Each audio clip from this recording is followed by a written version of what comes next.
Kia ora and welcome to Love Literacy Inspired, a podcast where we explore the real stories behind literacy journeys here in Aotearoa and beyond. I'm Heather Down, founder of Love Literacy and passionate advocate for structured evidence-based teaching. Each episode, I sit down with inspiring educators, parents, advocates, and learners from New Zealand and around the world to hear how literacy has shaped their lives, their works, and their hearts. So, whether you're in the classroom, at the kitchen table, or simply curious about how we learn to read and write, I'm so glad you're here, and let's dive in. And today's guests are two educators who have been asking an important question. What happens when we slow down and really look at the sentence?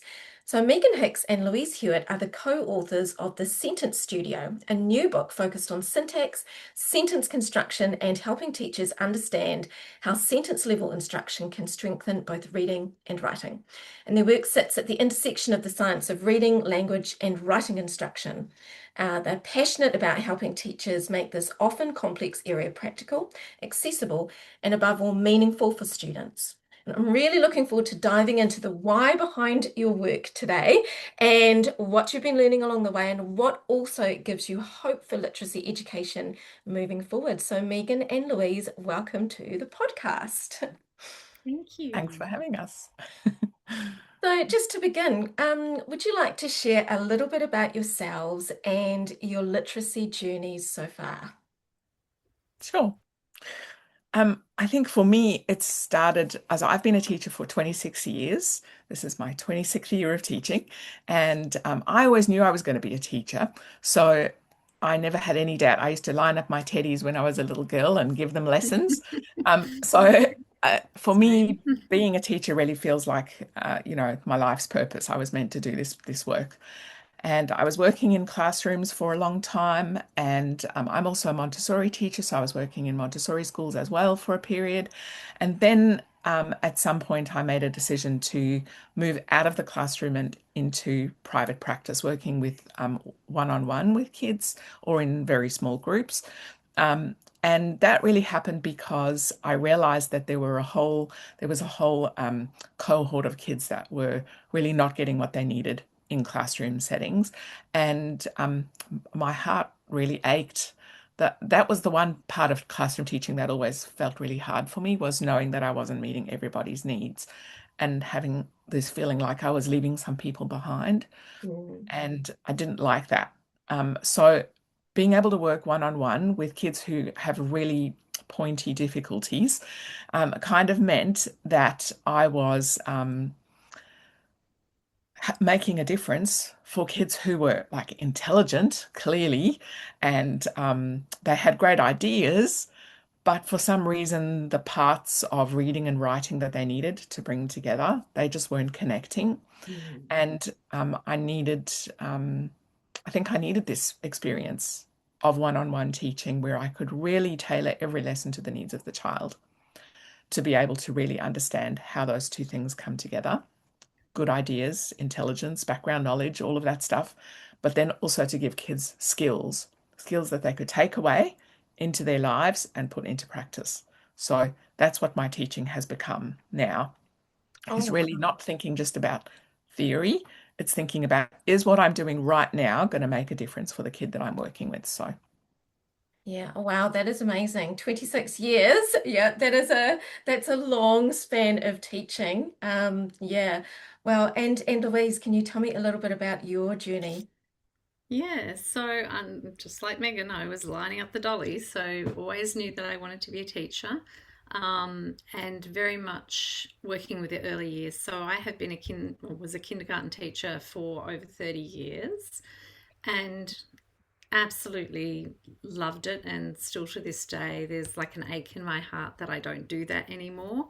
But I think I found I was working in classrooms and it was looking less and less like what I believed children needed in early childhood. There was this I was reflecting on what I did on a daily basis, and it was becoming more about documentation and administrative tasks than it was about the children.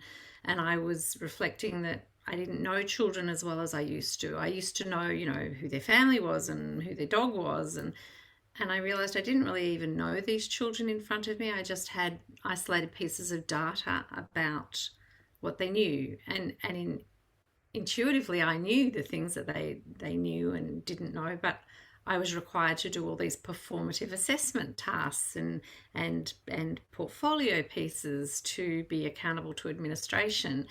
And so I left kindergarten teaching, not because I didn't want to be a kindergarten teacher anymore, but because I didn't want to be an administrator or ticking boxes. It wasn't what I signed up for, and I just didn't feel like early childhood was meeting the needs of children or even honouring them anymore. So I sadly made the decision to leave early childhood teaching, and it came at a time where one of my previous kindergarten students had reached year 2 and was suffering from school refusal, could not read, could not write, and his mother had removed him and said, would I homeschool for them? Would I go in and help administer the homeschooling program? And I thought, well, I'm at loose ends. And I had a really good relationship with the child, so that worked well.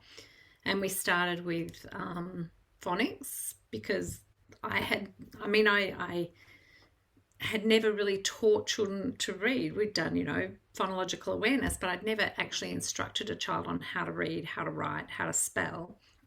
So I did what I thought was right and went and did intensive phonics training, and that worked for a small period of time. And then I started to find all these gaps and things that I couldn't explain to the student, and they were asking questions and I didn't have answers for them. And why is they spelt with an EY and not an AY? And, why is, an AI used in rain instead of an A with an E? And I didn't have the answers. And it was adding to this child's frustration. So I thought there has to be something else. So I started my journey looking for that extra information, and that was when I discovered structured word inquiry, and I knew that was the missing piece of the puzzle, and it all made sense then that spelling was not just about phonemic issues, it was about the orthographic system of English as a whole. And so once I had wrapped up my work with that student, I decided, okay, well, this is what I'm going to do. I'm going to move into private tutoring, and I'm going to work with those children who are struggling and who are being almost blamed for their own difficulties, when really it's not that the student can't learn, it's that the methodology being used to teach them is not in line with their learner profile. So, and it's not explaining the complexities of the system in sufficient detail for them to master that. So that's what I've been doing ever since. And then Meghan and I met through a mutual acquaintance, and we've been studying together ever since. So it was a nice little crossing of paths. Oh, wow. So how long have you two been working together, if you don't mind me asking? A few years now. Years? Yeah, 4 so years. 4 years about. Oh, We meet weekly, we get together, we have our own private little study group. So we I think that's really important as well. Sometimes when you're a teacher, you're so busy doing teaching that you forget that you have to keep educating yourself as well. So it has been really wonderful to have not only somebody that I can connect with professionally, but who has also become one of my dearest friends, I think. And the fact that we wrote this book and we're still good friends Yes, speaks yes, volumes, I think, yes. because it was not an unstressful process to actually publish a book. It's pretty, and for people who've never done it before, it's we at times we wondered if we'd bitten off more than we could chew.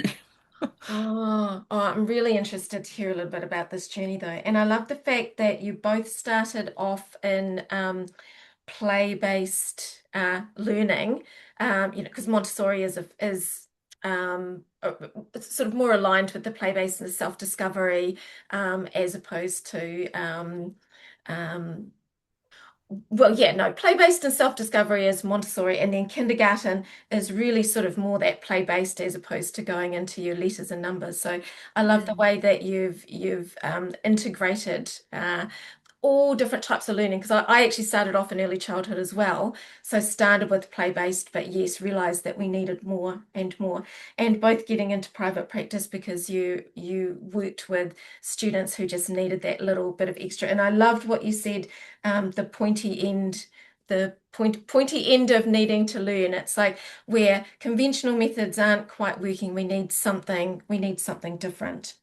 Um, so, taking into account the journey, how did we end up at the sentence side of things? Because we've mentioned phonics, we've mentioned phonemic awareness, we've mentioned structured word inquiry, and most people get stuck on phonics and morphology, but they have no idea how to put the writing in. So I'd love to know a little bit more about where this journey began for you. I think for me, again, drawing on my kindergarten background, I'd never taught a child how to write. I mean, I knew how to do explicit teaching and, grapheme, phoneme, correspondence, and CVC words, but the actual craft of writing was not something I'd ever taught. And so when I sort of started doing that with students and working through, okay, these are different text types, and this is how we approach them, and we need an introduction, and we need a main idea, and then supporting details, and then another main idea, and taking them through it and teaching them how to take notes. And Meg was a really great resource for me in that because she had all that experience and that knowledge, and so she was a great supporter of me in upskilling myself in that area. And we kind of got there and we had it all and we were taking notes brilliantly and we were making all these great plans. And then it's okay, well, let's start writing. And the first word out of the kid's mouth would be, how do I start? What do Oh I my say? gosh, yes, And I was 100%. like, but it's all here. Like you've done it. Like the words are here. And they're like, but how do I start how do I start first? Like they Mm. just had no idea how to begin the sentence. And then when they'd done one sentence, the same thing would happen to the next. Oh, well, I want to talk about this. How do I say that? And Mm. I just thought, we have nailed and just hammered and hammered and hammered text types and paragraphs and narratives and expository texts and persuasive text. And we have thrown away the baby with the bathwater. We have ignored the fact that children don't know how to write a sentence. And if you ask most kids what a sentence is, they will tell you it starts with a capital letter and ends with a full stop. If that is your only awareness of what a sentence is, then you are going to have run-ons and you are going to have poorly expressed ideas and you are going to have, things not connecting properly because in your mind, the only marker of success is did I start with a capital letter and did I end with a full stop? Yeah. And it doesn't even necessarily need to be a full stop either. It's like I've switched to appropriate punctuation as well. Yeah. So do you think there was around about this time the moment that that sentence level instruction suddenly became, oh, this is what we need to do? Well, I think that was where I realized that, even when students wrote sentences, and I have actually heard people use this terminology as a recommendation, and I'm kind of horrified by it. It's like threading beads on a string. And I Oh, think that's the problem, is that they think subject, verb, object. And we wonder why we have these really simplistic, repetitive sentence structures in children's writing. And it's because we are teaching them what do you want to write about? What do you want to say about them? What are they doing? Okay, that's not how sentences work. We rearrange elements. Everything is movable in a sentence depending on the kind of impact that you want to have and the kind of image that you want to create in your reader's mind. You will manipulate those elements quite deliberately. And I don't think we ever teach children that. So I think, when I was working with Meghan and saying, look, this is not budging the needle, like my kids still can't do this, even though they can do it, that was when we kind of realized there's something happening at the sentence level here, and we really need to address that.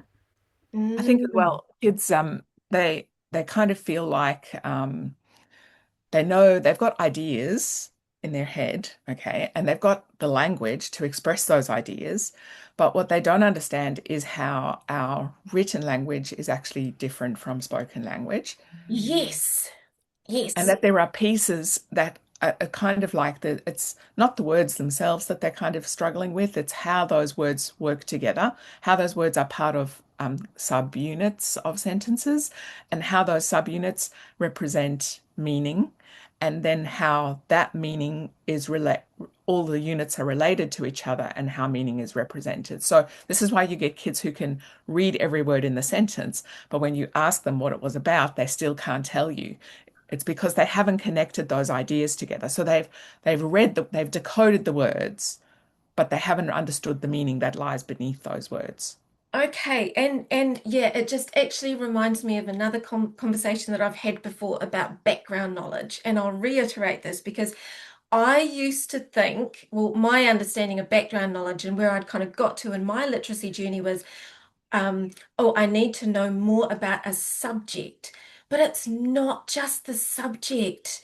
There's so many deeper layers to it. It's actually how, like you just said, how the sentence is arranged in order to understand it. It's not just knowing about the moon, for example. Mm.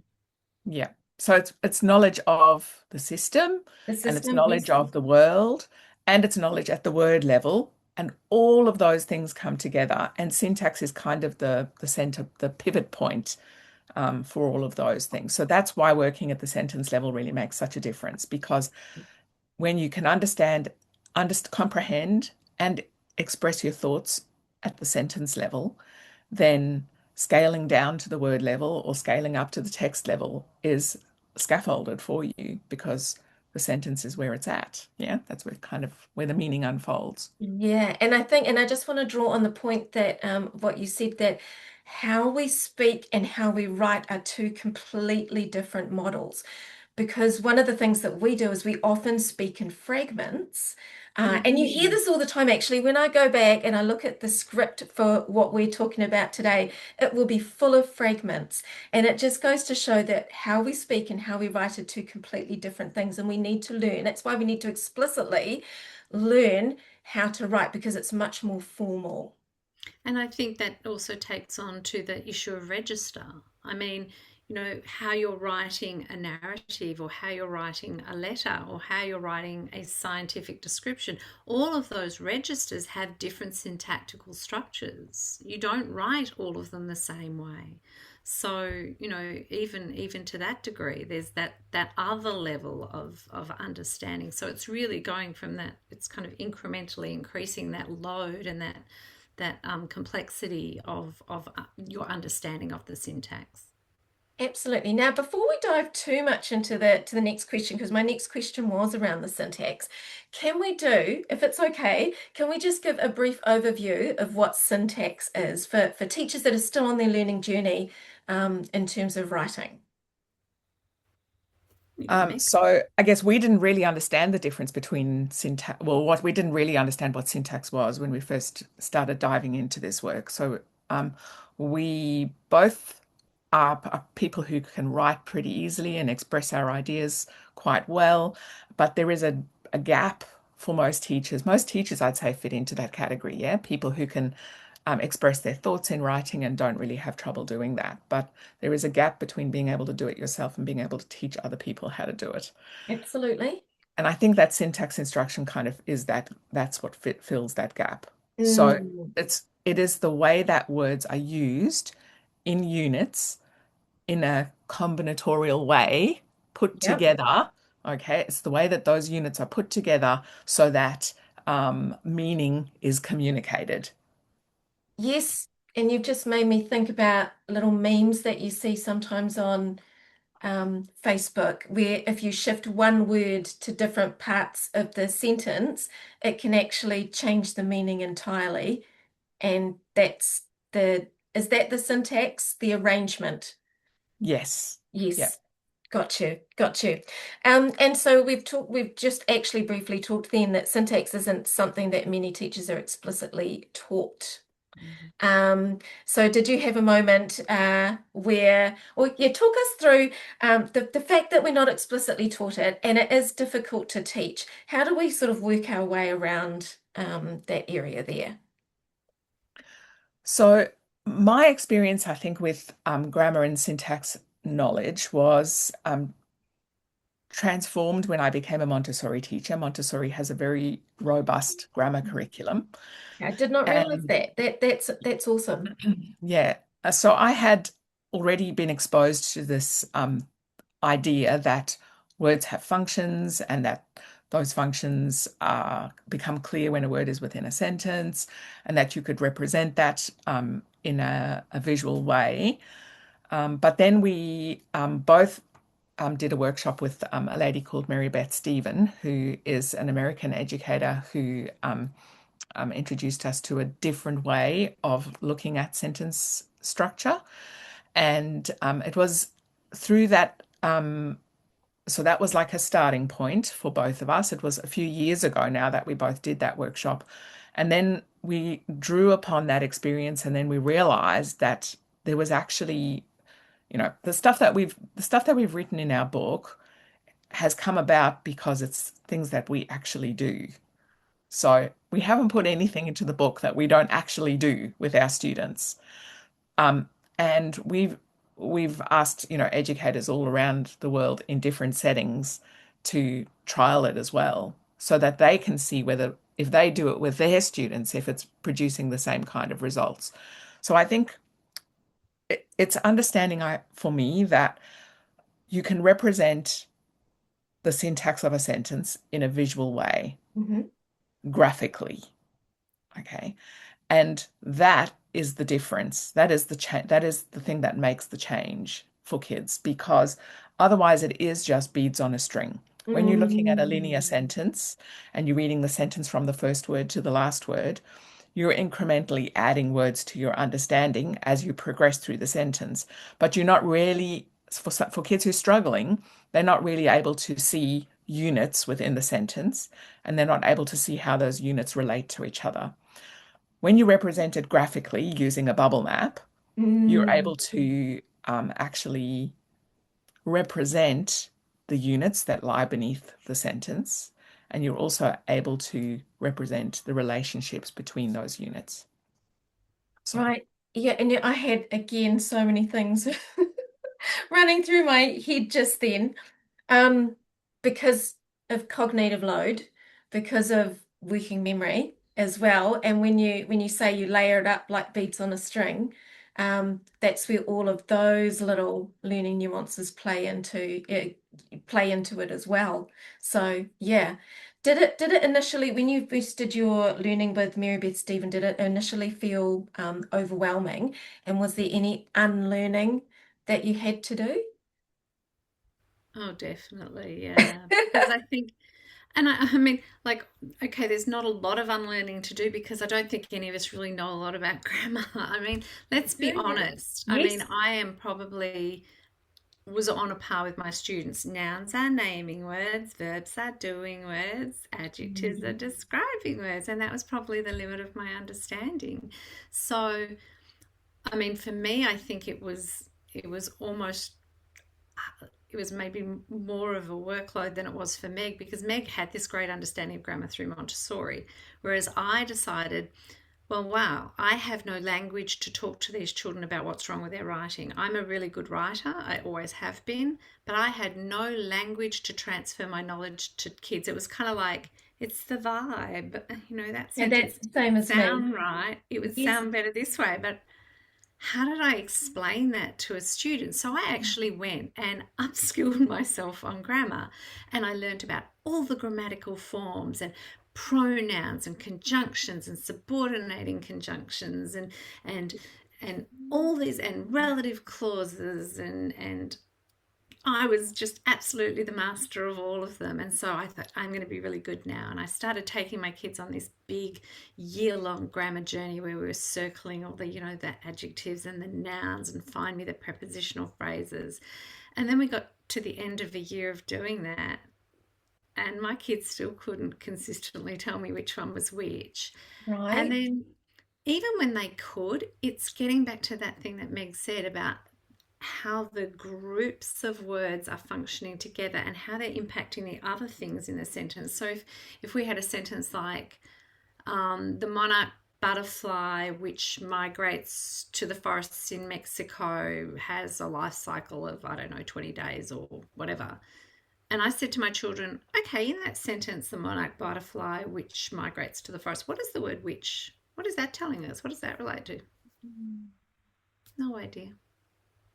So if your child can tell you that sentence is about a monarch butterfly, and it's like it lives for 30 days, but they don't actually understand what that bit in them, have they actually understood that sentence? Yeah. I mean, I think Okay.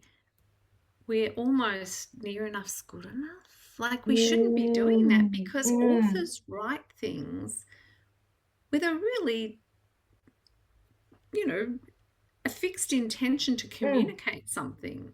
And if we're losing part of that message and part of that image because we're just not understanding how the words are connected, then we're not actually getting the author's full message. So that was where Meg and I realized that we didn't need to look at grammatical form. So all that stuff I'd spent all that time learning, it was like, I okay, chuck that in the bin. see. And it's not to say you don't need grammatical form. Like we still talk to our kids about, oh, look, and the subject, that's good, that's a noun, but we don't make them tell us where's the noun. And we don't Mm. ask them, oh, this word, what kind of part of speech is it? We don't do that, but we do still make reference to them. Well, we do But we we do do it at one realize, point. Sorry to interrupt. yeah, We do it at one point. The very first question we ask it when we make it, there's a transition point in the book, and then the first question we ask is what is the verb?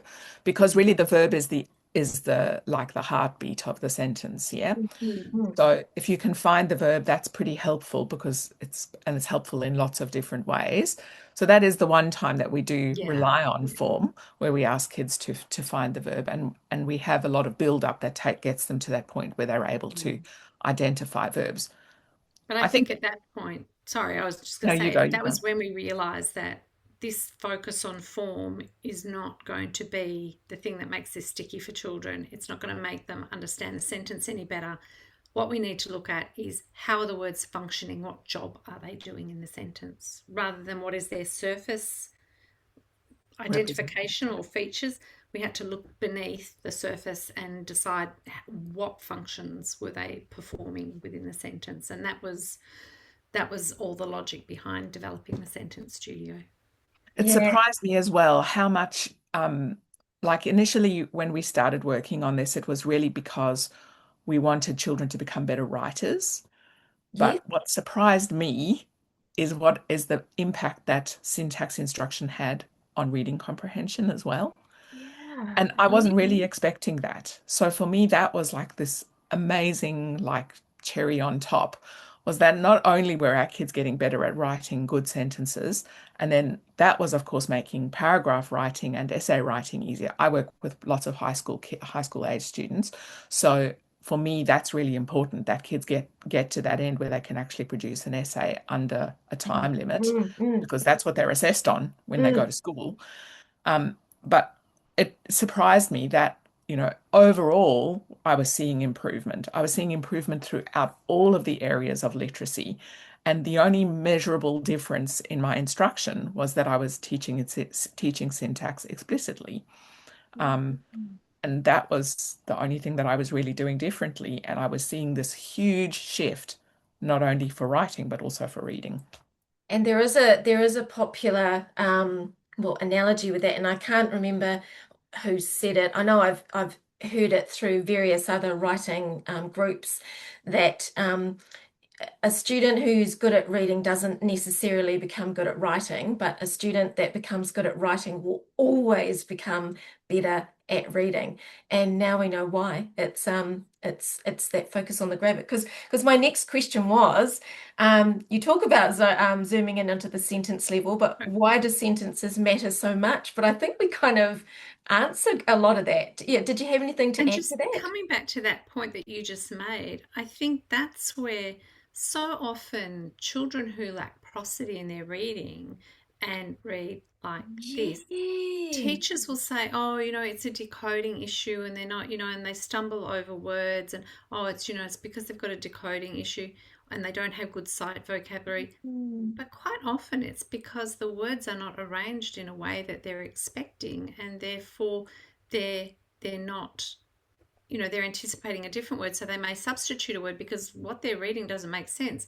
alternatively, if you've got a child that's reading like this, they're not seeing you've got a child is a cluster of words that has meaning, and that is reading like Mm. this are clusters of meaningful words that are telling us something, that those words inherently go together. They are seeing every word as a separate word. As an And individual word, as an yeah, isolation. Yes, that makes perfect sense. And I often find I've got students, and I've just done a whole bunch of assessments, and they're reading. It's so choppy, and I've never yes. really figured out what it was. But And I have a year three student, and I have yeah, battled with this with her because even the word a, she will always read it as a, and I say, oh, but when we're talking and when we're reading, that's a schwa, that's like and it's mm, a dog. We just run it on, and I have never been able to break this habit until I started looking at sentence structure, and now she is, you need to remind her still, but she is the boy walked down the street, and it's still halting, but she's starting to actually understand certain words belong together so because the boy certain words, walked. Yes. yeah, Oh, rather yeah. than The the boy boy walked. walked. Yeah, Yes, got it. Ah, yeah. this is awesome. See, this is what I was saying when we were chatting offline, that I love it because I get to learn really amazing things as well.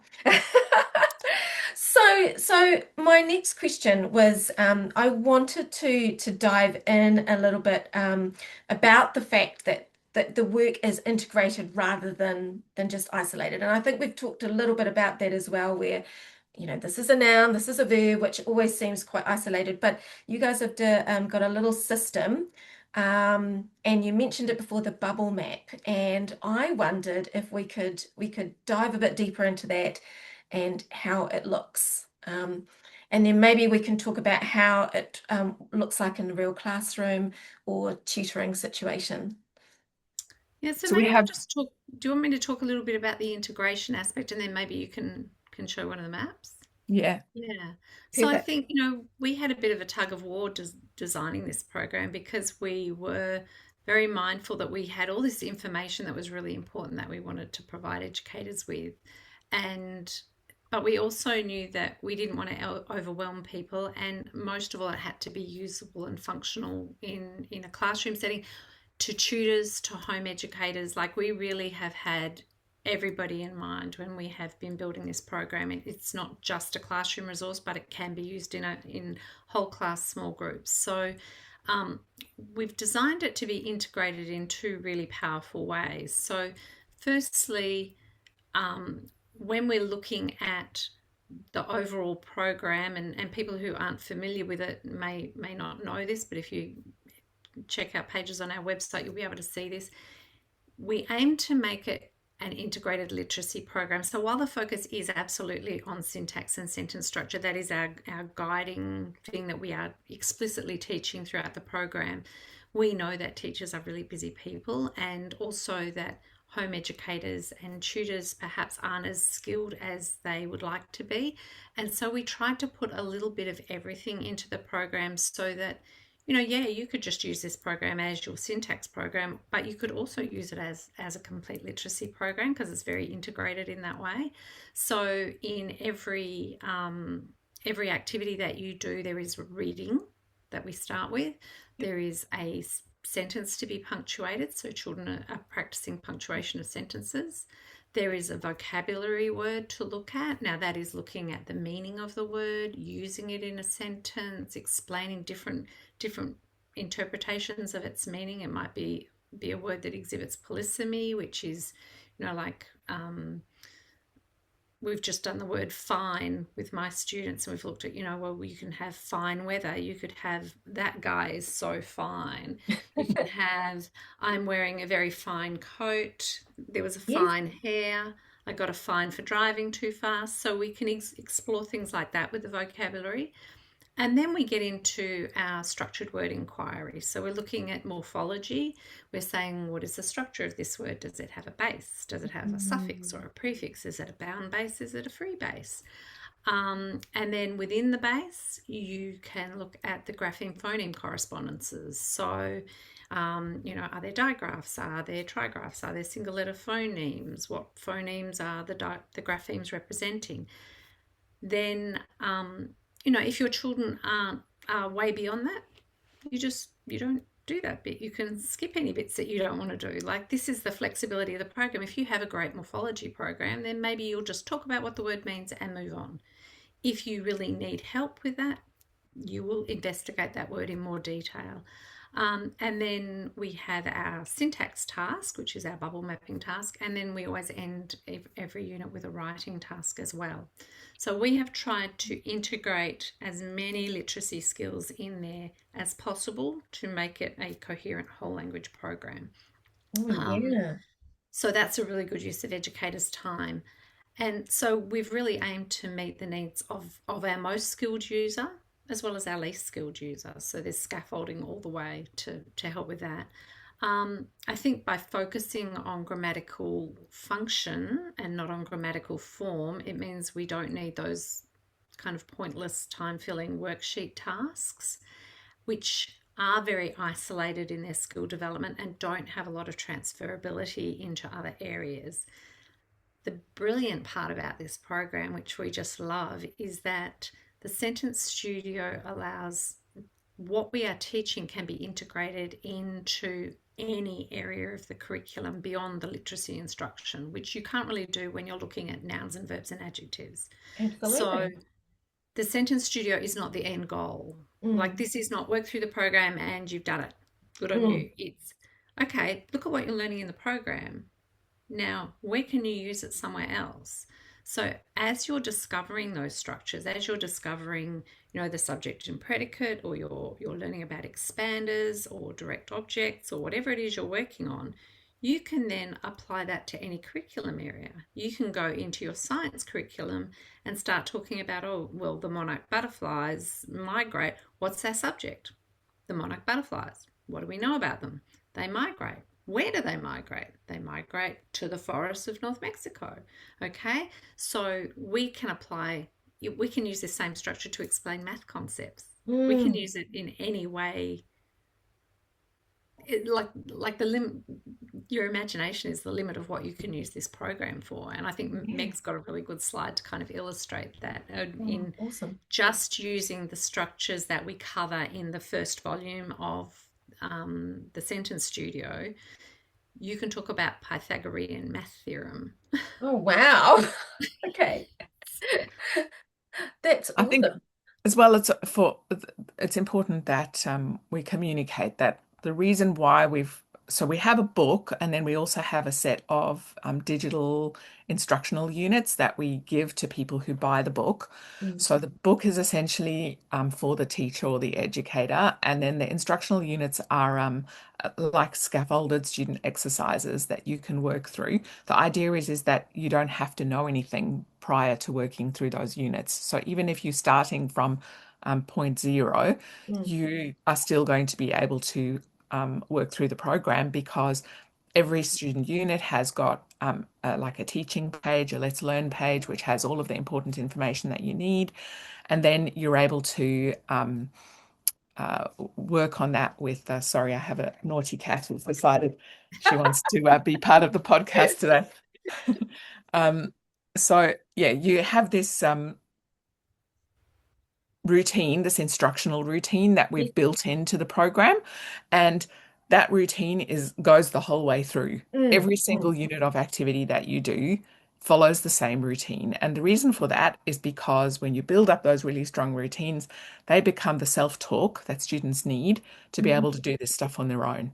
Okay, so that's what we really want to see. We want to see that kids are able to read a sentence and talk themselves through the syntax of that sentence so that they can understand what the sentence is about, so that mm, they can recognize and self-regulate to the point where they can see my comprehension has broken down here. mm, What is it about the sentence that I'm not understanding? Or mm, I have this idea and I want to express it in writing. What do I want to communicate to my reader? So it's mm, helping kids to understand that if we can categorize information and sort it and put it into an order and follow a routine, that we actually are reducing cognitive load there. We're taking some things off the front burners and putting them onto the back burners so that we don't have to think about them while we're working with it. Mm. So following the routine is something that you can do by working through the book, but you can just as easily follow that routine in your own sentences that you find in the wild or whatever kind of text you're reading at the time with your students or things that you're writing about. So we don't want people to think that it is that you have to work through every part of the book in order to get the Yeah. benefit of it. What we really are just articulating is there is a routine that works, and Mm. we know that it works because we've tried it with Mm. hundreds of kids. Um, and we really want to share that routine with you so that you can experience the same kind of success that we're seeing. Oh, I'm excited. I'm excited. All right. So I'll share my screen and show you the really let me just find it. Here it is. Right, I'm pretty sure this is the one that you should be seeing. Okay, yep. So we can see the bubble map routine, and we've got Pythagorean. Ooh, ooh, Pythagorean algebra can yeah. be challenging, but teaches students a useful theorem for solving problems involving right-angled triangles. Oh, I left off ultimately. Ultimately teaches students a useful theorem for solving problems involving right-angled triangles.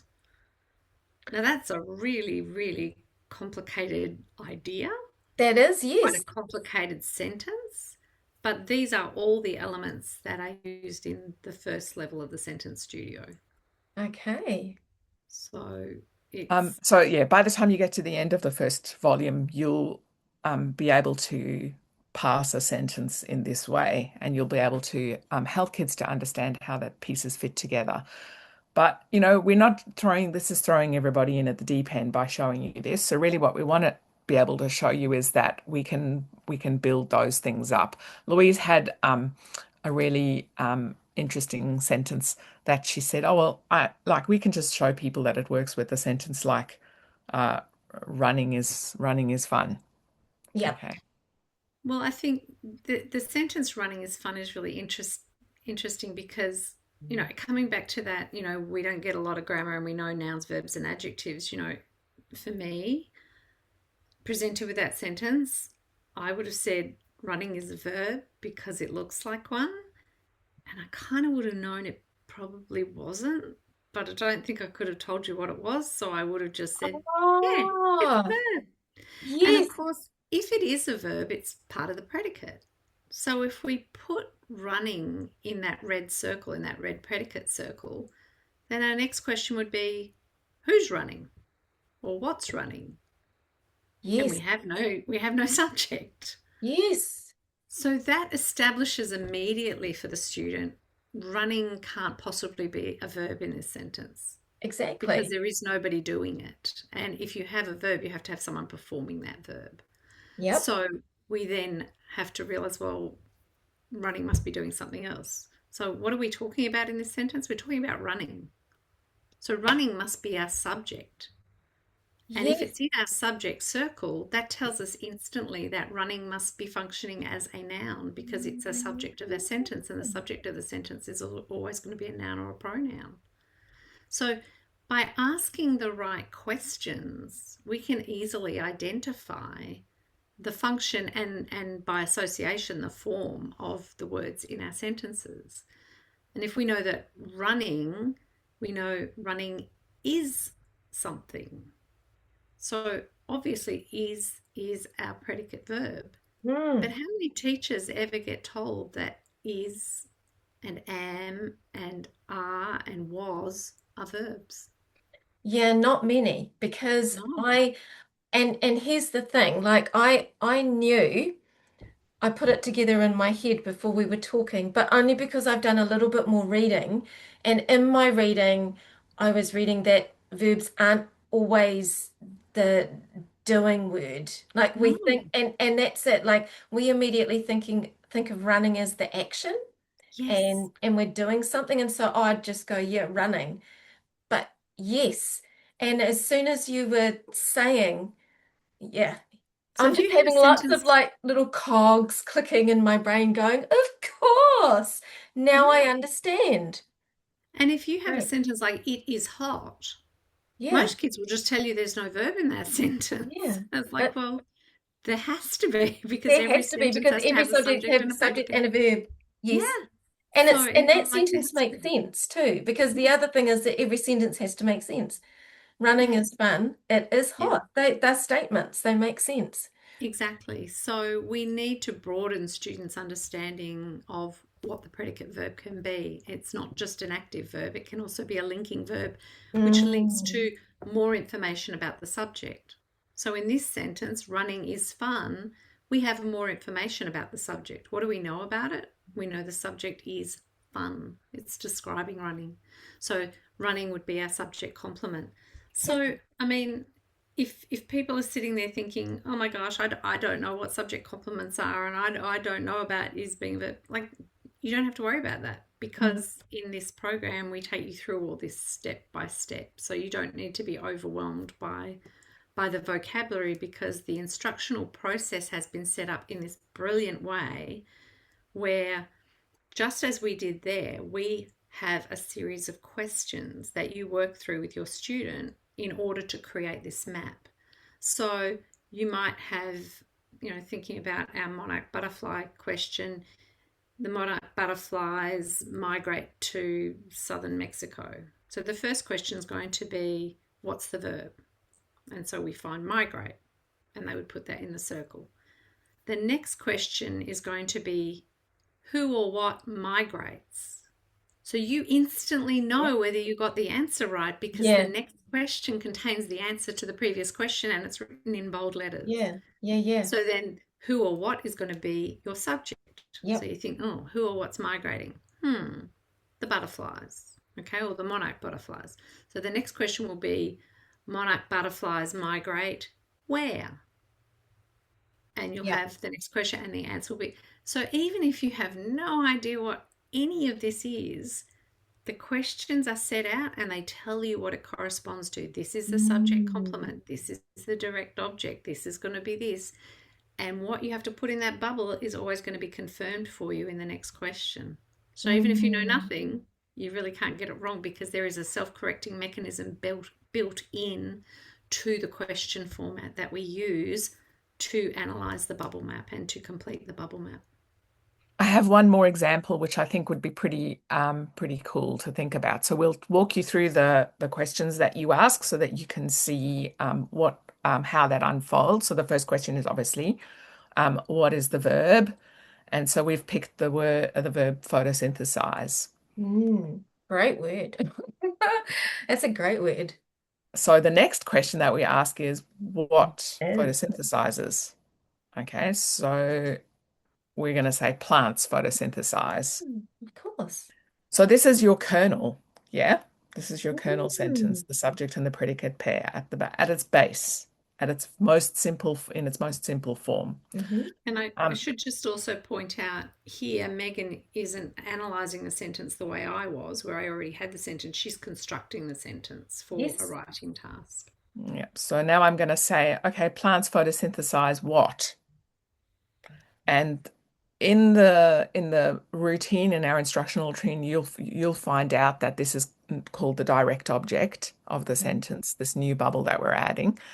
But I'm thinking, okay, so what do they photosynthesize? Well, they photosynthesize sunlight and carbon dioxide and water. So now I've got plants photosynthesize sunlight, carbon dioxide, and water. All right. My next question that I'm going to ask is where? Well, where do they do that? Where do they photosynthesize sunlight, carbon dioxide, and water?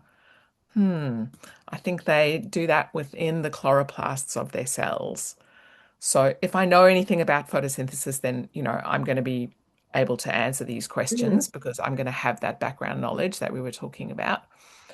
My next question that I could ask is why? Why do they do this? Um, they do it to produce energy.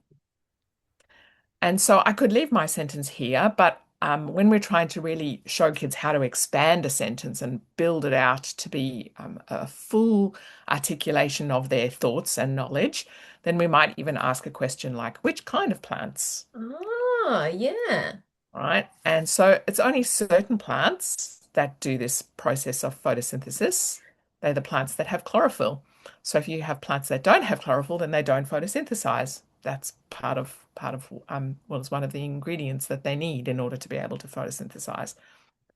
Um, so this was just another example of how you can use the bubble map to analyze a sentence that already exists, or you could use it in the reverse to create a sentence that you want to write.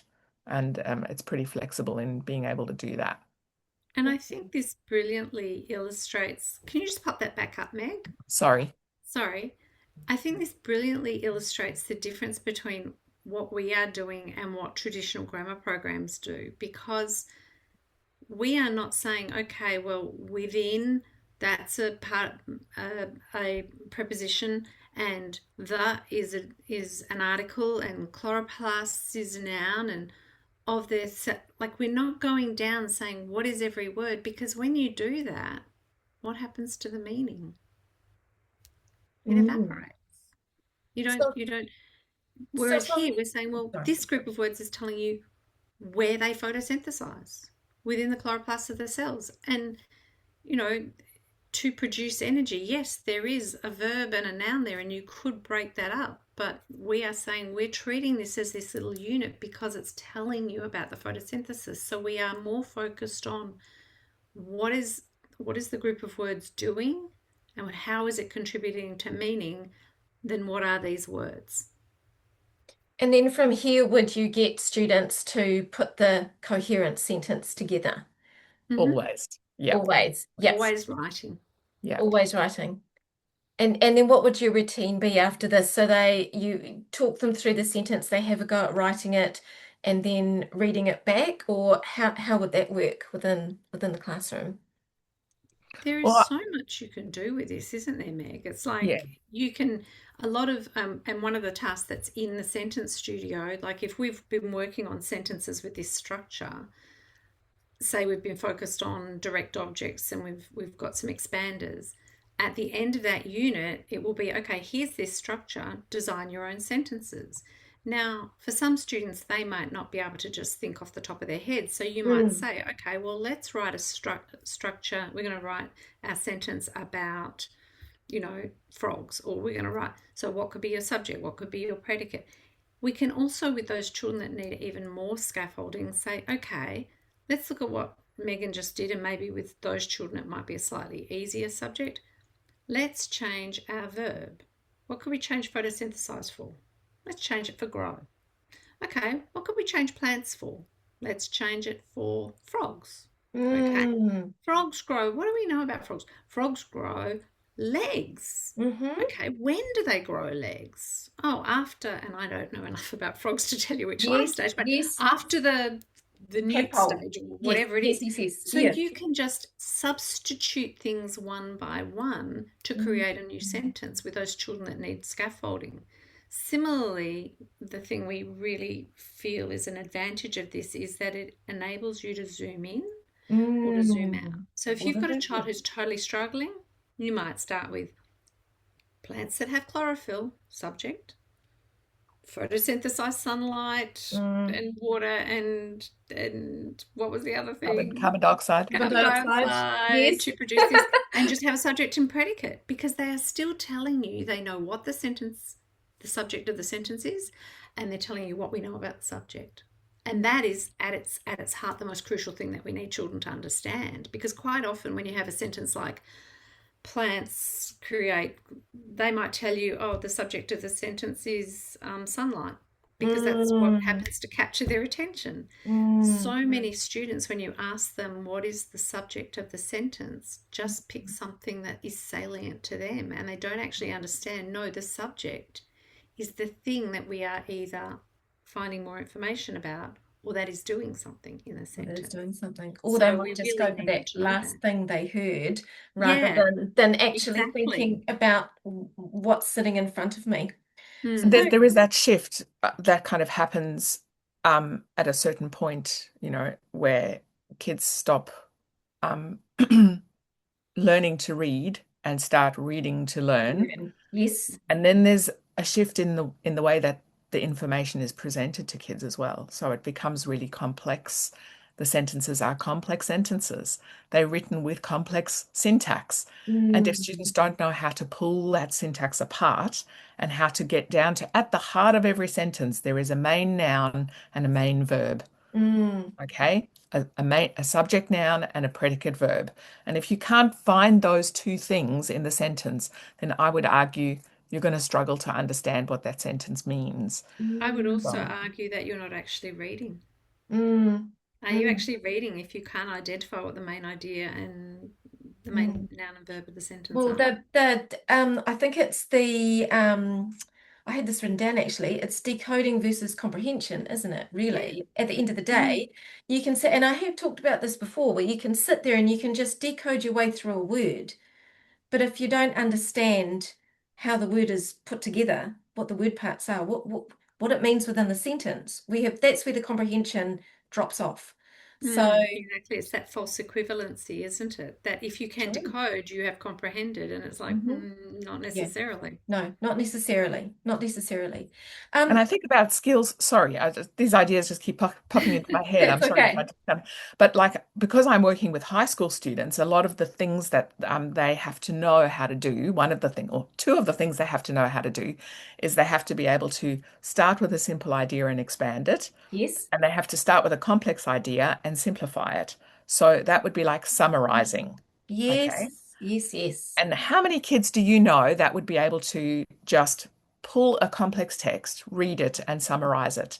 Mm, Not many, not no. many kids. And this is why kids struggle to study. So when they're faced with a whole chapter in a textbook or a whole textbook that they have to memorize somehow and get into their head for an exam that they're writing at the end of that semester or at the end of the year, that is an impossible task for a kid who is just struggling to even get what the main idea of the sentence is. Mm, So, being able to pull out at the core of that sentence about photosynthesis is it's that plants with chlorophyll photosynthesize, mm, mm. or plants with chlorophyll photosynthesize sunlight, carbon dioxide, and water.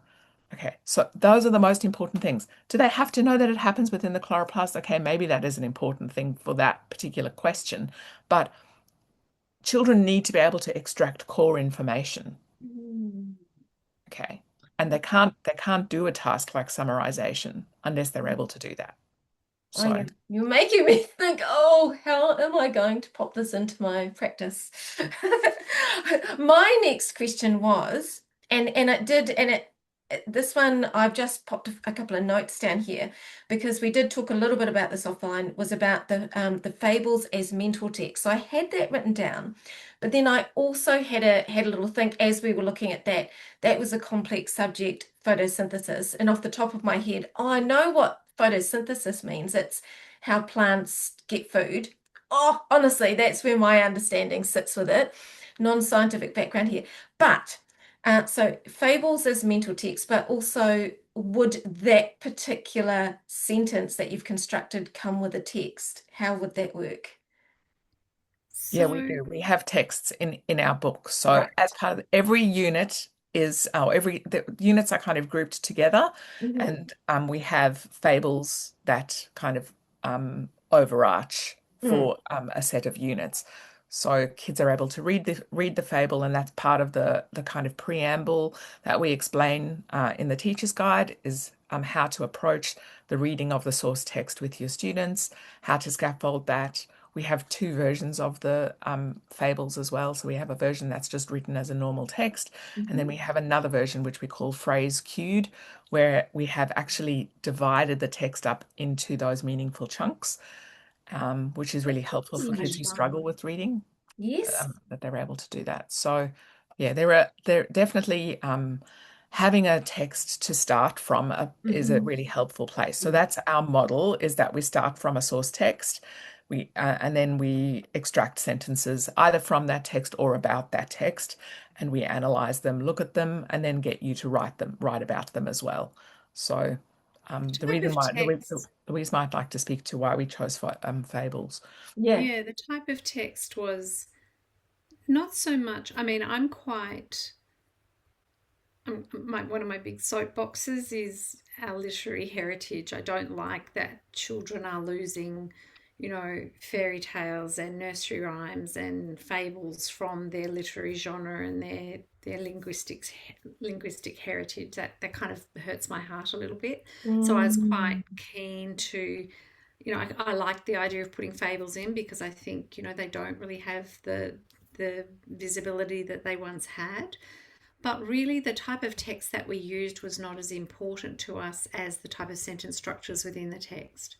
So we Mm. made a very conscious decision from even the earliest stage, which literally people with 5-year olds are doing in a non-verbal version, just jumping in hoops rather than having them write. Like you can adapt this program to children who have motor difficulties or who are very young and don't have the capabilities of writing, but we didn't want the sentences to be the lion roared, the Mm. mouse ran away. We Mm. wanted the sentences to be authentic, rich sentences that you would find in an authentic text. Mm. So whilst they are fables, they are written with all sorts of interesting complex sentence structures so that children are reading those, hearing those, because as we said earlier, if you have never encountered that sort of text structure before and then you suddenly read it in a book, it's likely that you're going to stumble over it if you see a Mm. relative clause like I had with, the butterflies, and you're anticipating that it's going to say the monarch butterflies flew, and suddenly it says which.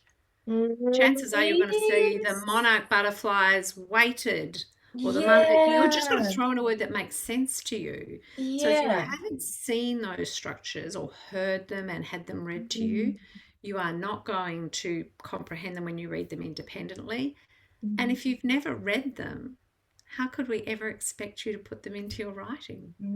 We Mm. bemoan the fact that children write in these piecemeal little sentences that Mm. lack rich details, and we think the solution to that is throw on 300 adjectives.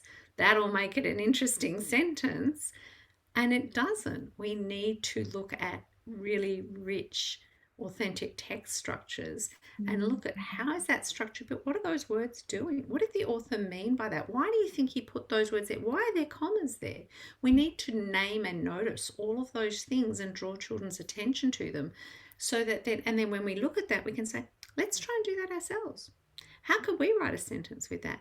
And we can do that in a scaffolded way. And then when they're writing, we can say, hey, remember how we saw that he put that extra information in commas? What extra information could we put here about the dog? The dog, which was pulling at its chain, barked at the mailman. Then we start to see complexity evolve, but you're not going to get it just by giving them a bunch of sentences that are subject, verb, object, and then thinking miraculously they're going to come out with these wonderful sentences. Ah, We need to yeah. scaffold that and teach it explicitly. And there's nothing Yeah. wrong with explicit teaching. I mean, I love inquiry based learning, Yes. but there is a point that we do need to explicitly teach and model and guide children through learning new skills and new concepts. I think just as you say that it's an interesting time in New Zealand at the moment because of the fact that structured literacy has been mandated within the classrooms, and there is a lot of apprehension about the traditional inquiry-based teaching methods versus direct instruction, and the marrying of the two had that side of it hasn't been explicitly taught either. That Mm, you can have both. You can have inquiry, you can have direct instruction. Yeah, I think that definitely. if you really wanted a truly responsive teaching, if that's really what you want to deliver to your students, is that you can't really just choose one or the other side of that Mm, argument. I yeah. think responsive teaching requires both. Mm, Yeah, there is always a point where you're going to have to give some direct instruction because that is foundational to being able to yeah. share language and share understanding. that is what direct instruction facilitates. Yeah, Mm, let's everybody start with the same base knowledge. mm, Okay, so direct instruction makes sure that we all have the same starting point. But inquiry really helps students to be able to become critical thinkers.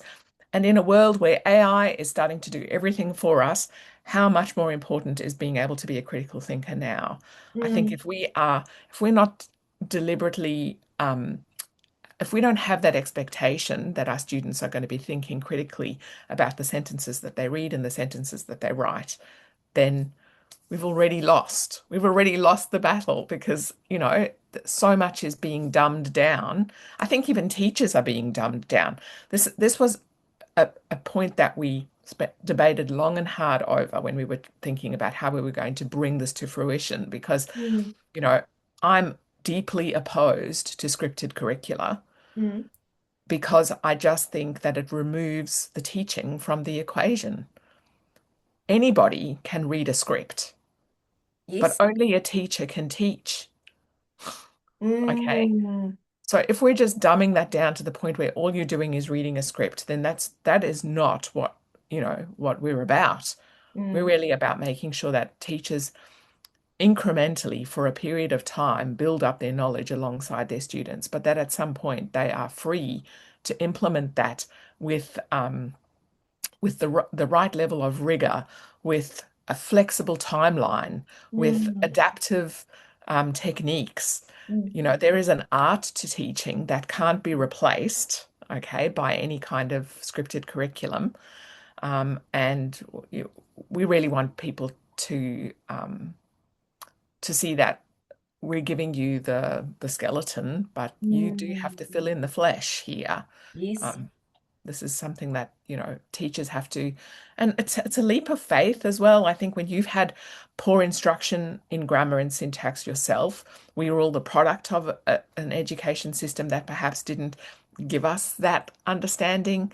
And now as adults, we're having to go in and fill in those gaps for ourselves. And it is overwhelming and it is intimidating to feel like you don't know something and you're being expected to teach something that you don't know, especially when it's mandated, because then, there is a pressure, a level of pressure that goes beyond just wanting to do the right thing by your students, but you actually have to meet a government mandate. Then you Yeah. really have to know what you're talking about. Yeah, there's no time to be wasted. Yeah. Yeah. Yeah. Yeah. That's So exactly it. That's exactly right. So I had in here, what's one small shift that teachers can begin with? Do you think if they're feeling nervous around that grammar, syntax, you know, different way of approaching teaching writing? What's one small shift that teachers could begin with? I starting with think, authentic text is pretty Yeah. helpful. Yeah. Yes, So yes. don't dumb things down just because you don't understand this is the thing is if you're teaching grammar where you have asking people to identify the grammatical forms in a sentence, then a big complex syntactically complex sentence is going to be intimidating Mm, because you are going to have to really dig deep to know what all of those things are. But if at the core of it, all we're saying is you just need to be able to identify the subject and the predicate. mm, Yeah. If you can do mm. those two things, then you've already started. Then you've already started giving syntax instruction to your students. So it can start just there. Yep. And you have to kind of start as well. Like it's easy to be intimidated by lots of things, but if you just jump in at this level, we hope that we've made it easy enough for people to see that this is doable. This is Mm. doable, even in a sentence that students would otherwise find difficult to understand. If we can help them to find that main subject noun, main predicate verb, extract the core, that is a good place to start. And you do that with authentic text because it's no good teaching simple sentences and then you send kids out and ask them to read and write with things that are not simple anymore. That was what I used to do. So this is back when I very first started teaching structured literacy. All they would get from me was simple sentences, and then we would go to assess writing, and or I would be assessing the writing, and I would see no change in writing. And that's actually what made me look at myself and go, "Hang on, if this is all I'm teaching, I'm only teaching one simple sentence at the end of every lesson. what do I expect to be happening when I come to assess? So yeah, it's Exactly. 100%. Mm. So what changes have you seen in students when this type of instruction becomes explicit? I think I want to just say kids who struggle with writing in particular, they see it as this like mysterious thing that only some people can do and that they'll never be able to do. Mhm. When you start giving explicit syntax instruction, they can see the process that underlies the building of the sentence. Mm. So when that becomes visible to them, then they start feeling like they can get a handle on it. And all of a sudden, it's not so mysterious anymore. It's there. It's there right in front of them. And part of one of the resources that we sell in our store is some movable magnets. Oh, yes, And yes. so Yeah, I those have those. magnets they are helpful for constructing a bubble map that doesn't feel quite so permanent. So Yes. you can move them around on a whiteboard. Hmm. You can write on them with whiteboard markers and erase them as well. Um, so I think just that being able to make something that is impermanent gives children freedom to experiment. If they don't like it, they can remove the bubble. If they don't like what they've written on the bubble, they can erase it and rewrite it. So it gives them the opportunity to play. Louise is the queen of games. She's made a whole heap of beautiful games that are available as well. And they really, to be able to do those things in conjunction with using the bubble map magnets, it really makes that process feel more playful for kids Mm. as well. But that for me, that this is really the biggest change that I see is that kids who didn't feel like they would ever be able to understand how to become good writers suddenly see what sentences are built out of, and then they Mm. know that they can replicate those building blocks. And Hmm. then suddenly they end up with a sentence that they feel really proud of. And Mm. that is just this self-fulfilling prophecy, yeah? An That upward cycle instead of confidence. a downward cycle, an upward Yes. cycle. Yes, yeah, yeah. The confidence, the agency that they can be more in control of what they're creating. Yeah, Yeah. so that's where I see the biggest change is that kids who didn't know where to write, didn't know how to write, can suddenly write. Mm. Mm. And talking a little bit about oh, look, I had down here, do you think syntax instruction is also an equity issue? Because I we have love this question. Yeah, I know. Look, I always like to talk about the equity side of it, and that is because I am the parent of a dyslexic, dyscalculic, dysgraphic, and ADHD child who found school excruciating. Mm. And if he had only been shown that the English language is so beautifully pattern-based, within phonemes, morphemes, etymology, and also grammar, like I really feel like it was an equity issue for him. And that's why I do like to bring up the equity. Oh, it makes me feel a little emotional when I think about it because, the more I know now and the more people I talk to, and I think, what if? I know I have to get that out of my head. But yeah, let's have a little discussion around equity and teaching this way. I like I said, I really just love this question because the more I thought about it, the more I just it was like an onion. I was just peeling off Mm, layers, and then there was yep. another layer, and then there was another layer. Mm, I mean, I think when we tend to think of equity, we tend to think of two main groups. We tend to think of socioeconomic status. we do. So, Yep. we automatically, and the research is there that supports students from lower socioeconomic status may not have access to the same sort of complex oral language that students from higher SES and better, more highly educated families may have access to. They may not have access to books. They may not be read to. So again, we are expecting them to write these sentences and to understand these sentence constructions that they potentially have never even heard or encountered before. So Mm, there's that. They may not be spoken to as much, and that mm, language that is directed at them may be mm, very managerial in focus, kind of like get your shoes, what do you want for dinner, mm, rather than sort of more nuanced sort of communications or inferential communications. They're probably not getting those sorts of sentences in their mm, in their mm. discussions with their families.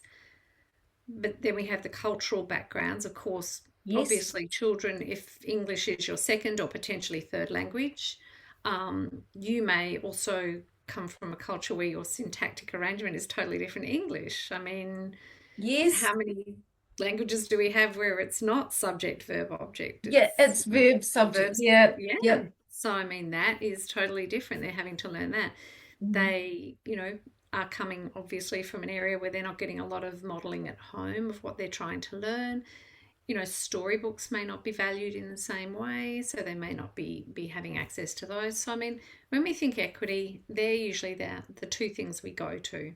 Mm. And of course, we do have our children with diverse learning needs that have Mm. specific learning disabilities. And as you say, you know, I know I'm working with a child at the moment where we are literally banging our head against the wall with a student who phonics is not working for them, and we're saying, but can we try this, because look, we can see all this difference, and the school's just saying no because Mm. phonics is approved and it's got all this evidence. And it's like, Mm. equity is about making sure that whatever it is you have to teach is taught in a way that's accessible for every child. Yes. So when it comes to sentence structure, some children may not intuitively, like I did. I mean, I just intuitively Mm.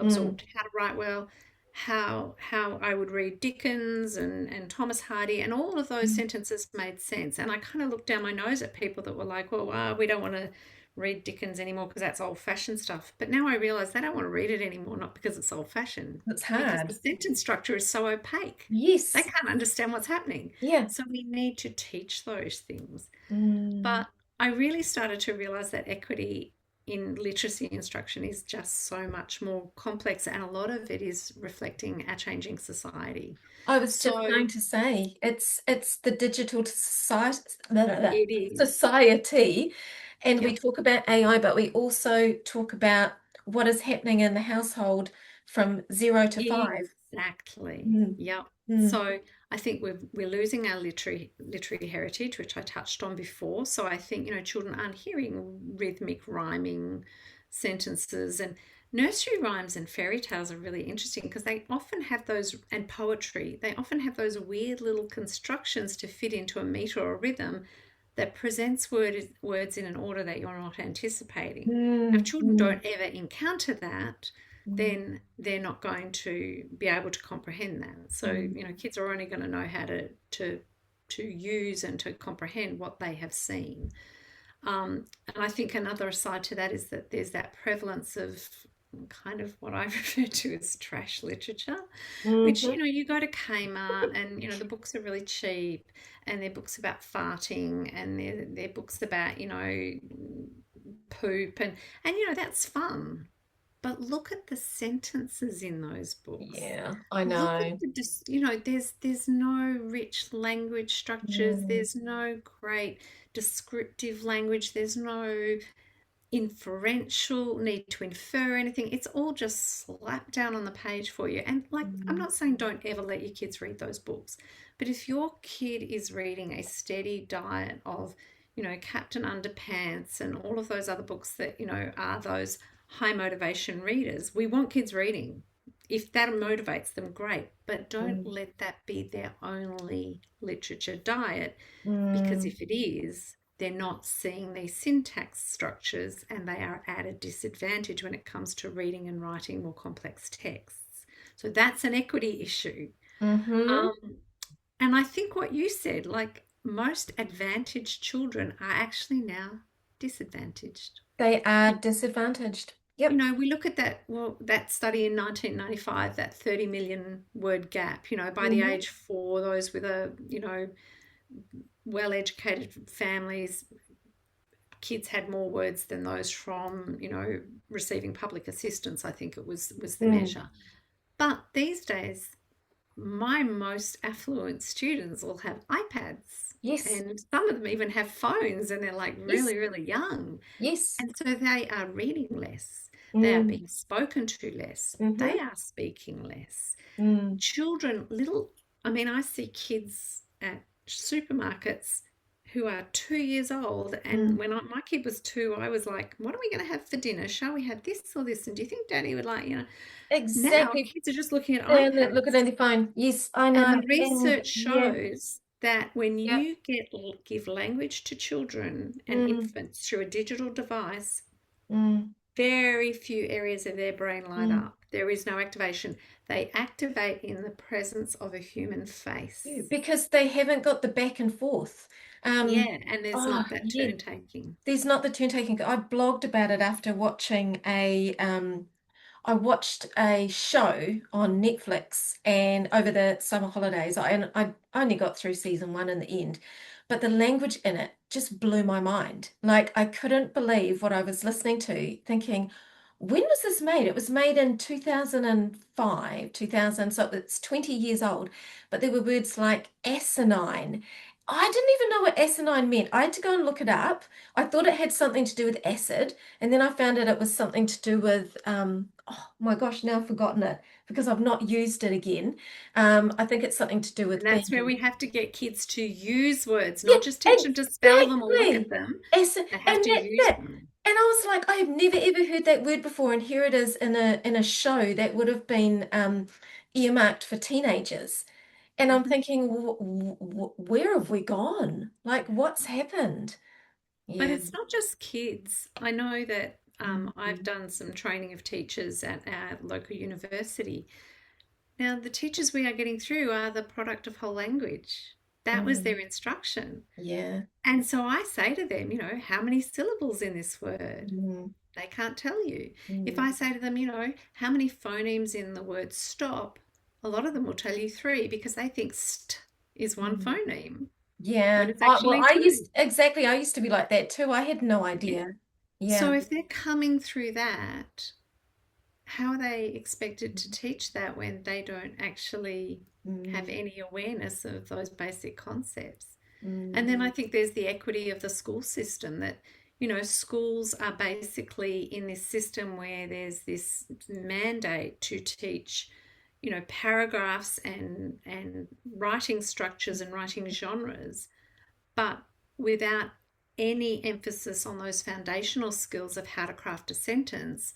And therefore, we keep bemoaning the quality of their written texts, but it's not because they haven't mastered the structure, it's because they haven't mastered the sentence. yeah. They haven't mastered the sentence. Yeah. And I That's think, exactly right. yeah, and I think Mm, the internet, as bad as it is for all those other things that we've talked about, perhaps it is going to be the savior and the great leveler because what are we all doing? Oh my goodness, I don't know how to teach syntax. I'm coming to the internet and I'm sourcing those people who are talking about that. mm, So mm, we don't have the gatekeepers of knowledge. We've got the whole world out there that mm. can enable us to find the information that we want. So I think maybe that will be the greatest thing for equity And I, unintended in an Yeah, the unintended fact that we've been consequence. able to self-publish a book, I yes. think is actually Mm, that is the leveler, I feel, Mm, because before this kind of you wouldn't be able to publish a textbook for mm, teachers unless you mm, knew somebody in a big, well-resourced publishing house who was willing to take you on and publish your mm, work. And then mm, you basically had to sign away your intellectual property rights to be able to mm. publish anything.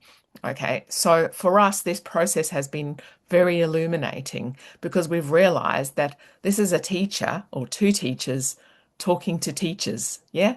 Talking to Mm, educators. We're educators talking to educators. We're not a big publishing house with a massive budget and unlimited resources at our disposal.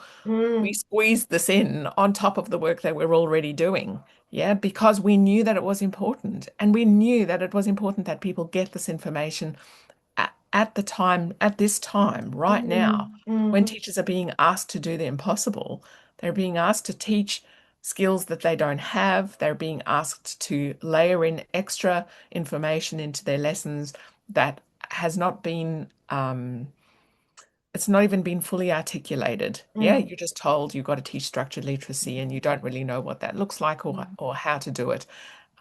This is, we're just hopeful that this is going to be one Yeah. way that people can say, okay, these are two educators who actually have walked the walk. They're not just talking the talk.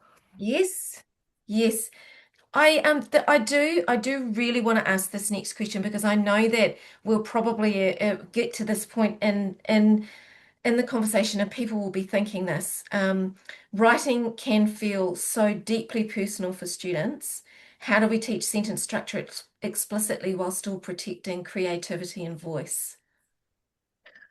So I, I I, think Megan will have a yeah, lot to say about that, but I just okay. want to say one thing is forcing children to write narratives this term and Mm. persuasive text next term, Mm. protecting children's Creativity and voice. creativity and their I personal voice, know. because I don't think Yes. we're doing that as it is. Yes. Yes, that's so true. That's so true. Yep. And text types as well, when you're focusing on text types, that kind of reduces a very complex task to something fairly simple. I think text types at their core are really just about purpose. What is your purpose? To my mind, there are three purposes when you write. The first purpose is informing people, the next purpose is persuading people, and the last purpose is entertaining people. Mhm. All Mhm. right. So you've got to decide, is my writing for information, persuasion, or entertainment? Mhm. And that those are your text types. Mhm. Okay. What we're really talking about goes much deeper than that. Yeah. And I think that it's very easy to simplify it and make it seem like you just have to teach genres of writing and then you've done your job.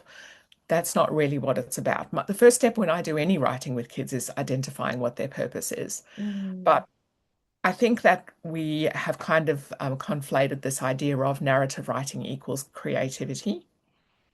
And I think that those two things are not the same at all. In Mm. fact, I don't really teach narrative writing unless children have a very specific talent in that area that is latent, that Mhm. I can see this kid has the potential to publish fictional works. Okay, I would totally help them to develop that natural talent that they have, and that's not. I'm not talking about kids who have the ability to express those thoughts. It's children who have the ideas to start with. Okay, Which was all never right. me. Is never me. Okay. But I'm really seeing for functional literacy, what is important is being able to write expository texts Mhm. and being able to set in a secondary way write persuasive texts. Okay. So that's where I focus most of my instruction, especially on expository texts, because Mhm. if you're teaching children how to share factual information, Mhm. you're also opening the door for them to be able to understand that information when they're reading it. So never again will they be reliant on somebody else telling them what they need to know. They'll have a question in their mind and they'll be able to go digging for that information and they'll be skilled enough readers and writers that they'll be able to do that for themselves. That eliminates a lot of the equity issues that we were just talking about as well. But Yes, yes, yes, in yes. terms of protecting creativity, I think like, okay, I'm just going to draw an analogy here. If you're a musician and you look at the most prolific, amazing, talented Mm. musicians, what do they all have at the basis of Mm. that performance? Mm. They Mm. all learned how to play scales. They Mhm. all learned how to read music. They Yes, all did finger exercises for their instrument. yes, Okay. You have to have skills before you can exercise your full creative voice. yes. We can't we can't throw kids into the deep end and expect them to be creative when they don't even have the pieces that they need to be able to build the structures that represent their thinking. Okay? We've got to be able to do that. We've got to be able to give them those scales, those musical scales. This is the equivalent. Syntax is the equivalent of the musical scale. How do notes fit together to form phrases, to form pieces of music? Okay, how do words fit together to form units within sentences? How do those units work together to create meaning? That's And that's where the creativity lies for me. Yes. Oh, and also I I love think, it. what is the mark of a really good reader or a Mm. really good writer? The mark of a really good writer is when you can read their piece of writing and you can form this picture in your head, and I could talk to you about that book and you would describe almost the exact same thing that I saw. We would Mm. have so many consistencies, and that is an expression of the writer's personal, creativity. He has conveyed, what greater skill is there than using words to paint a picture Mm. that is so resonant and so precise that a total stranger on the other side of the planet sees what you see in your head when you think about that. I mean, Mm. that's magic. Mm. But if we don't give kids sentence structures, Mm. how do they do that? How do they Yeah. build those images? How do they know what's important to keep and what is less important, like the big fat red brown barking angry dog? Yes. You know, Mm. it Mm. there's still a lot of creativity because you're purposefully choosing the structures that you're going to use. But if you've had no instruction in the structures, How can you create? what's in your Yeah, tool yeah, bag? yeah, You've got yeah, nothing. You can be as exactly. creative as you like, and Oh, you can and have I'm all just these things thinking you want to about say. I'm thinking about all sorts of things. A music analogy is wonderful, but there's a cooking analogy of Yeah. yeah, if you don't know what ingredients go together, you can't be creative with. There are so many analogies, and it's so funny how we sometimes just don't quite see that with Mm, reading and writing. We need to have those foundations in place first before the creativity can come through. So we are still protecting the creativity. We're still mm. protecting the child's voice, but we're supporting their journey to Yeah. enable it a bit more by giving those foundation skills. And no child wants to attempt a task, share writing. I think writing is a very intimate act. It's actually Mm, sharing your innermost thoughts and ideas with somebody who you really have no control over the reader. As the writer, you have only your words and your syntax to mm, determine the message that the reader is going to get. Okay. mm, Now, that is a process that is incredibly taxing for the brain because you have to mm, pull together a lot of skills to be able to be a good writer. And I often, I just want to kind of take a step back and think as well, for students who struggle with this work, being able to write a good sentence feels like, climbing a mountain and reaching the summit. It's a pretty amazing feeling for kids.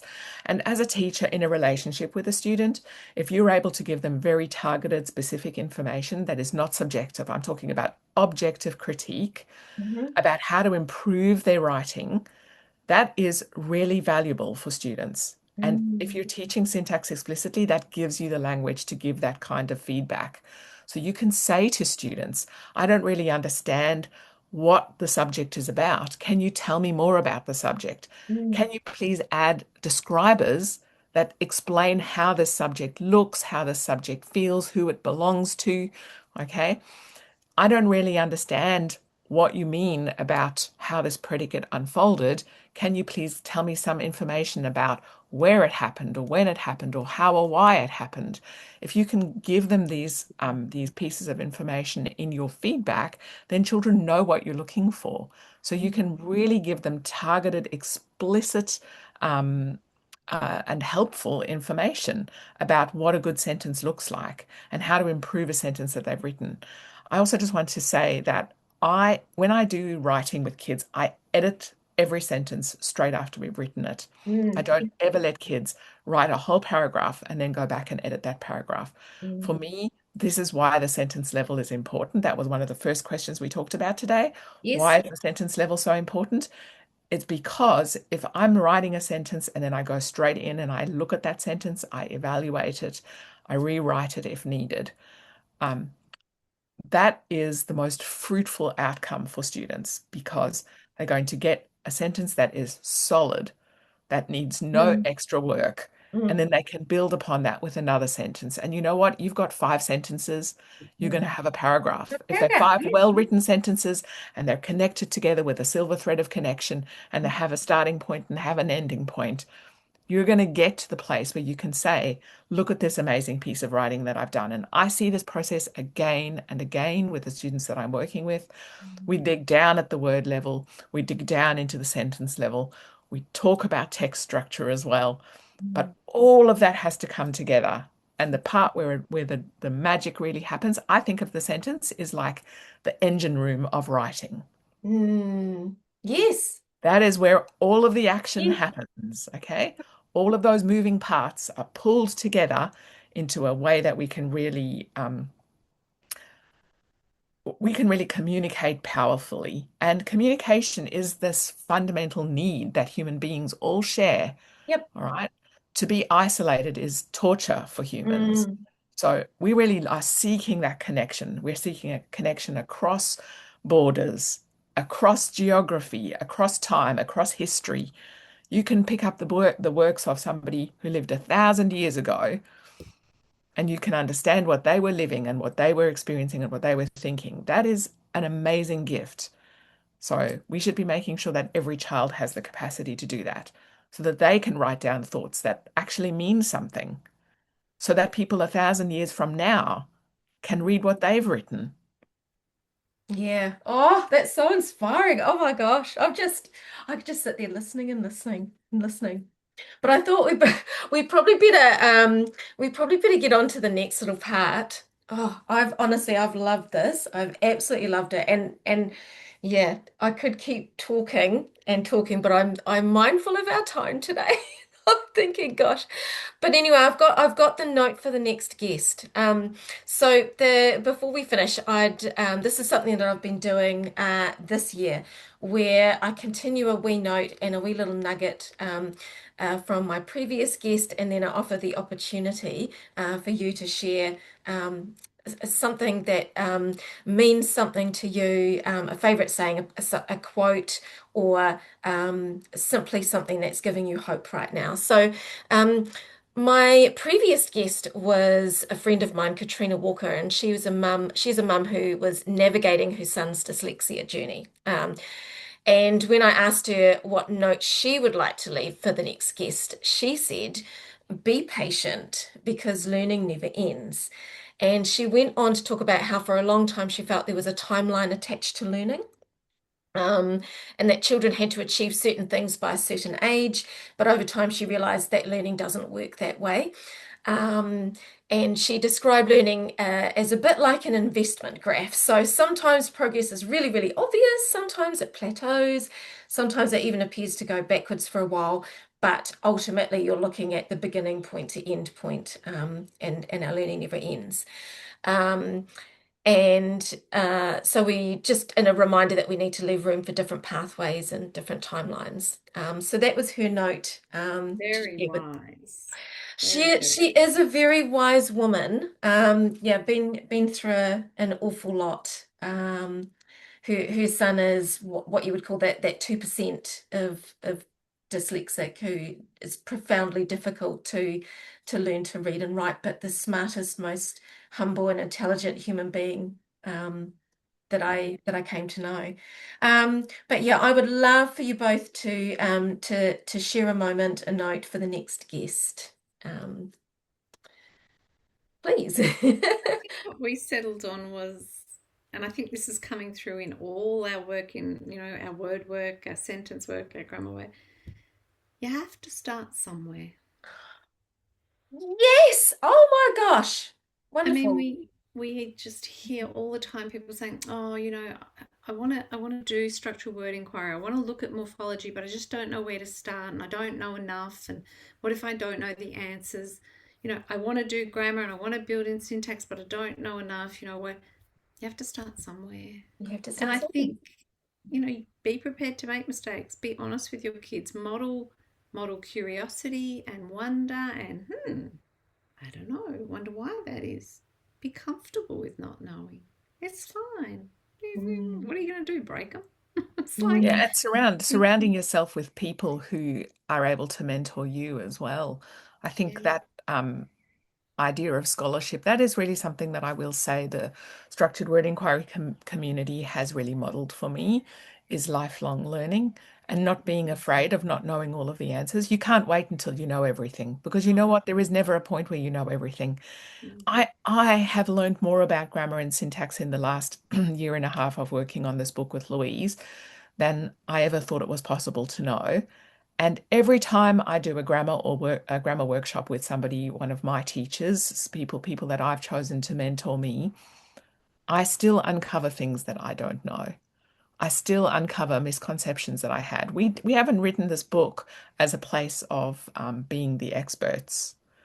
we're in the trenches with you. Yeah. Yes, We're I love learning it as that. we're going. We're Yes. learning it as we're going. Yeah, yep, yep, yep. Yeah, yeah.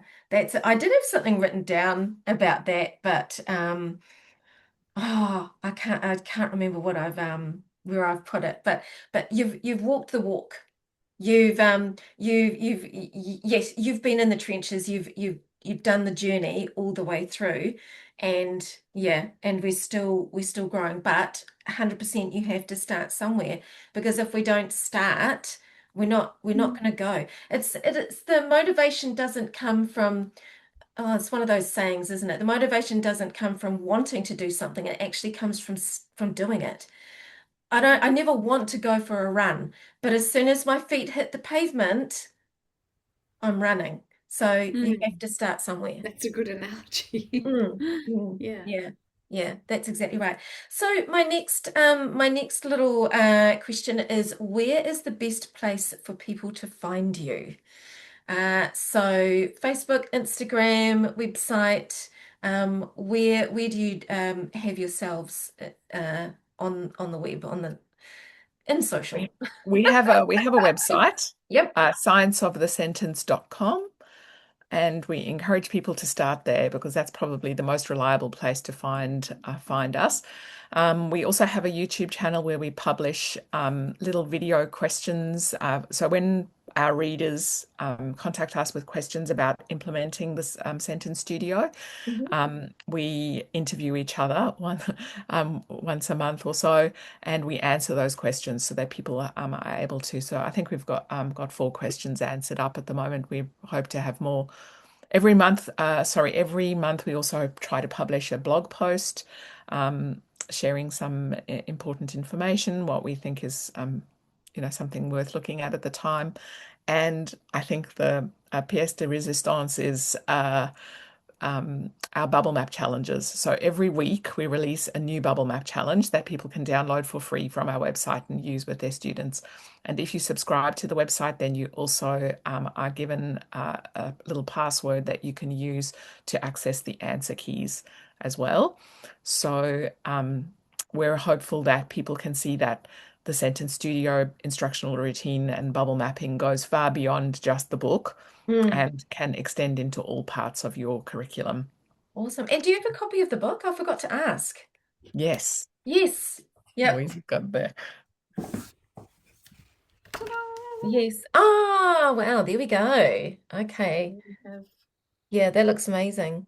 So our subtitle, Discovering the Artistry in Sentence Structure, is why we chose the title, The Sentence Studio, because Yes.